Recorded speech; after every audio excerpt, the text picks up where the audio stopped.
semuanya, kembali lagi bersama aku Maizar Aptiaskia dengan 3 digit terakhir 001 dari program studi teknologi Literasi satu penghasil. Nah, pada video kali ini aku mau membahas tentang Object Oriented Programming atau bisa kita sebut OOP di C++. Nah, ini termasuk ke dalam video bagian ke-12 ya teman-teman. Nah, di sini alur pembelajarannya yang pertama itu konsep dasar OOP atau Object Oriented Programming, kemudian kelas dengan atribut dan konstruktor, metode dalam keistimewaan pembuatan objek dan akses metode atau atribut, serta pemecahan pada file CPP dan .hpp, serta contoh inheritance antara kelas induk dan turunan. Setelah itu, jadi apa sih konsep dasar OOP? Jadi, membuat objek yang di dalamnya terdapat data dan fungsi yang dapat bekerja. Nah, kelebihan dari OOP ini sendiri itu strukturnya programnya terstruktur, kode mudah di maintenance, use, dan debug, membuat kode dapat digunakan kembali sehingga mengurangi kode serta mengurangi waktu pengembangan. Nah, apa sih itu kelas dan objek? Jadi kelas dan objek itu merupakan dua aspek utama dalam OOP. Kelas itu seperti fruit atau car. Nah, objek misal fruit kan buah nih. Nah, objeknya dari buah itu ada apel, pisang, mangga. Kemudian di sini ada kelas dari car, mobil, itu tuh objeknya ada Volvo, Audi, Toyota. Nah, kelas itu mendefinisikan bagaimana objek terlihat dan dibuat berdasarkan kelas tersebut. Kayak misal foldernya gitu. Nah, ketika membuat objek, dari kelas objek tersebut mewarisi variabel dan fungsi dari kelas tersebut. Jadi tuh kelas ibaratkan folder, objek itu file di dalam folder itu. Aja sih file-filenya. Nah, perbedaan prosedural dan OOP. Jadi, kalau prosedural itu tentang membuat fungsi untuk mengoperasikan data. Kalau OOP itu membuat objek yang terdapat antara data dan fungsi. Setelah itu, ada kelas dengan atribut dan konstruktor. Atribut itu variabel dalam kelas dan konstruktor itu metode yang otomatis terpanggil ketika objek kelas dibuat. Nah, aturan konstruktor itu ada 4. Konstruktor memiliki nama yang sama dengan kelas. Kedua, konstruktor tidak memiliki nilai kembalian, bahkan bukan void. Konstruktor dideklarasikan sebagai public. Kemudian yang terakhir, konstruktor secara otomatis dipanggil saat objek dibuat. Setelah itu, inisiasi kelas, atribut, dan konstruktor. Jadi untuk kelas ini seperti ini teman-teman. Kelas, my class. Untuk akses by servernya ini public. Nah, konstruktor dari kelas ini sendiri itu my class. Berarti outnya itu berupa hello world. Setelah itu, di sini ada konstruktor dengan parameter. Di sini, ini ada kelasnya, kelas car itu mobil, akses by servernya public. Nah, stringnya itu di sini ada atribut, beberapa atribut, modelnya apa, kemudian brandnya apa, nah tahunnya, kemudian car, string X, string Y, ini Y, konstruktor with parameter. Nah, brandnya ini sebagai X, model sebagai Y, dan year sebagai Z. Setelah itu, metode itu fungsi dalam kelas. Jadi seperti ini. Kelas, my class, the class, publiknya itu akses by servernya teman-teman dari kelas ini sendiri. Void method atau function. Coutnya hello world. Setelah itu, metode fungsi dalam kelas nih teman-teman. Nah, method atau function definition outside the class. Void my class, my method. Coutnya hello world. Nah, di sini perbedaan metode dan konstruktor. Jadi dari aspek fungsi nih, metode itu melakukan aksi dari objek, sementara konstruktor itu inisialisasi objek. Nah, nama metode boleh nama apa saja kecuali nama kelas. Kalau konstruktor, namanya itu harus sama dengan nama kelasnya, teman-teman. Untuk metode itu, return type-nya memiliki return type void, integer, string, dan lain-lain. Kalau konstruktor itu tidak punya return type. Void tidak boleh juga. Nah, kalau metode dipanggil manual. Sementara konstruktor itu dipanggil otomatis saat objek dibuat. Tujuan dari metode ini sendiri itu mengubah data operasi dan akses data. Sementara konstruktor itu mengisi nilai awal atribut. Kemudian di sini ada objek dan akses metode atau atribut, class name, variable name. Nah, contoh penerapannya seperti ini ya teman-teman. Kita klik an object of my class, jadi objek dari kelas ini sendiri. Habis itu call the method. Objek kita manggil. Nah, itu pemisahan ke file HPP dan CPP. Dari file HPP ini seperti ini teman-teman. Nah, nanti yang ada file CPP ini terkandung dalam file HPP teman-teman. Seperti ada YAML person HPP, define person HPP, include string, kemudian class person, public, dan sampai terakhirnya. Nah, file CPP ini tuh bukan yang utama teman-teman. Jadi ini hanya untuk menjalankan suatu pemrograman saja teman-teman. Nah, di sini ada person, string name, integer age, this name, this age. Void person, introduce hi, my name is. Dan di sini kita masukkan nama ya si usernya, and I'm age, years old. Setelah itu pemisahan ke file .hpp dan .cpp. Jadi file utama .cpp ini seperti ini teman-teman. Nah, nanti misal person pertama itu tuh Alice, 22. Jadi dia akan memperkenalkan dirinya, introduce namanya dari dia. Nah, kemudian dengan umur seperti ini. Jadi, hi, my name is misal tadi di sini ada Alice and I'm 23 years old. Seperti itu teman-teman.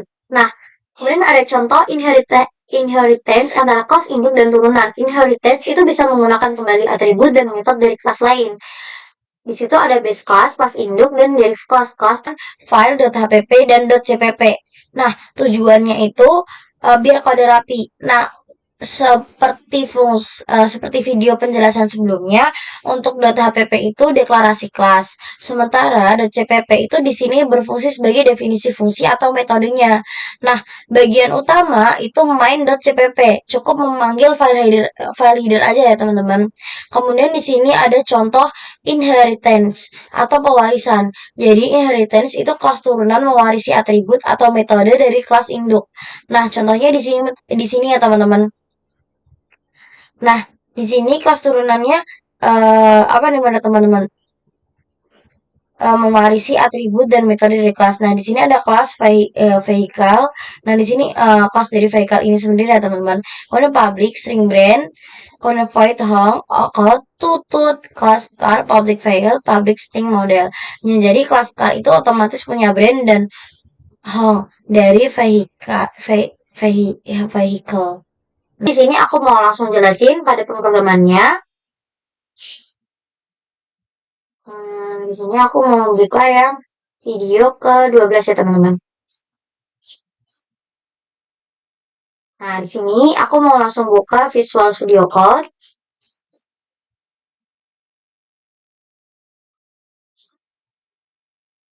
Kemudian file, open folder. Kemudian di sini program. Nah, aku mau pilih yang no.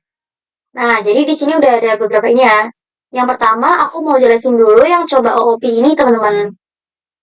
Jadi konsep OOP ini, kita run program ini sendiri. Kemudian hello world. Nah, di sini kan akan muncul si outnya itu berupa hello world, teman-teman. Nah, tadi aku di sini udah menjelaskan tentang konsep dasar OOP itu sendiri, teman-teman. Jadi di sini itu kelasnya itu my class, kemudian my class sebagai konstruktor di sini. Nah, kelas my class ini sebagai the kelasnya di sini. Nah, di sini itu tuh create an object of my class. This will call the constructor. Jadi di sini bakal manggil nih konstruktor seperti ini. Nah, hasilnya itu akan tetap berupa hello world. Nah, kemudian di sini ada konstruktor parameter. Di sini aku mau rutin penjelasan programnya aja teman-teman.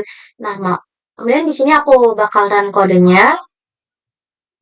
Objek 1. Nah, di sini objek satunya itu BMW X5 1999.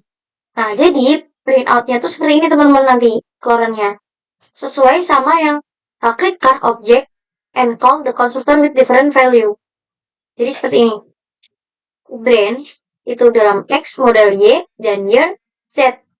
Jadi seperti ini. Jadi BMW ini X, X5 ini Y, tahunnya ini adalah Z. Seperti itu teman-teman. Kemudian kita ke contoh inheritance. Nah, di sini aku mau run kode tutut Ford Mustang. Kenapa nih? Jadi seperti ini. Base class. Jadi class vehicle public string then Ford. Void home si out tutut. Kemudian di class car public vehicle public string modelnya itu Mustang. Jadi di sini tuh untuk modelnya itu ada Ford, brandnya itu Ford, dan modelnya itu Mustang. Nah, car ini sebuah kelas. Kemudian yang udah aku jelasin tadi di sini, car itu kelas. Nah, objeknya itu brand dan model. Jadi tuh brandnya ada Ford, modelnya ada Mustang. Jadi seperti itu ya teman-teman. Kemudian di sini ada main person CPP. Misal kita jalanin program ini teman-teman.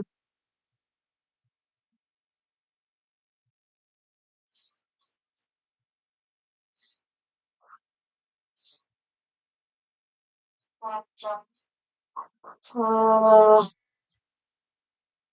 kita bisa lewatin dulu di bagian sini.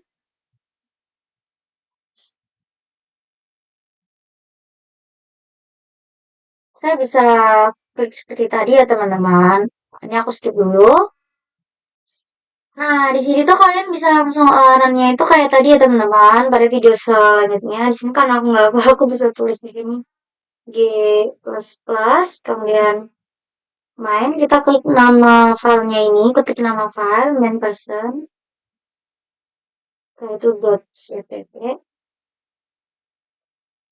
person .cpp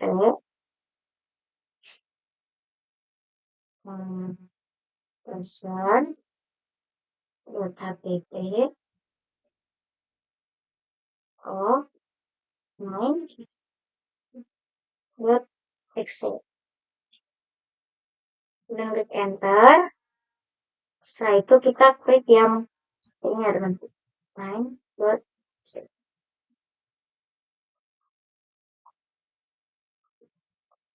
Nah, barulah seperti ini teman-teman, muncullah hasilnya. Hi, my name is Alice and I am 22 years old. Hi, my name is Bob and I am 30 years old. Jadi itu nanti berhubungan dengan ini ya teman-teman. Nah, benar. Ini person cpp dan person .hpp. Seperti ini. Nah, ini berhubungan seperti ini teman-teman. Jadi kayak saling membaca antara yang person di sini isinya ada person, introduce, kemudian kita masukkan nama, umur.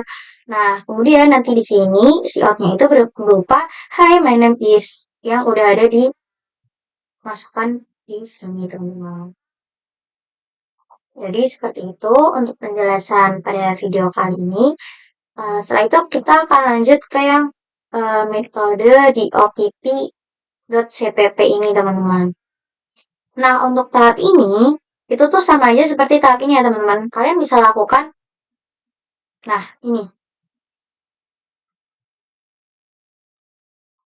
Di sini kalian bisa ini aja, GPP, kalian bisa salin, PRL. Oh ya, kalian bisa ketik cuman beda file nama. Di sini kan .cpp-nya itu eh, metode di metode GI OOP.cpp, kemudian metode out kelas